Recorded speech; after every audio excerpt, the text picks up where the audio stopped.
Herkese merhaba arkadaşlar, ben Pratik adam, videoma hoş geldiniz. Bugünkü nasıl yapılır videomda birazcık daha farklı bir video yapmak istedim. Bugün sizlere telefon için popsocket'lar nasıl yapılır onu göstereceğim arkadaşlar. Popsocket dediğimiz şey nedir?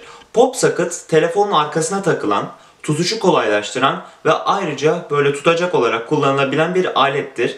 Bunların fiyatları genellikle birazcık pahalı oluyor. Ama bugün sizlere bu aleti nasıl bedavadan yapacağınızı göstereceğim. Bunun için kullanacağımız malzemeler bir kola şişesi veya bir su şişesi, ne bulursanız artık. Ve yanında minik minik malzemeler daha olacak arkadaşlar. Ve ayrıca yapımı da gerçekten çok kolay olacak. Bu arada YouTube kanalıma haftada 2 kere video yüklüyorum arkadaşlar. Bu videoları kaçırmamak için aşağıdan kanala abone olabilir ve eğer bu videoyu beğenirseniz videoya like atabilirsiniz arkadaşlar. O zaman şimdi de sizlere bekletmeden videomuza geçelim. Hepinize iyi seyirler.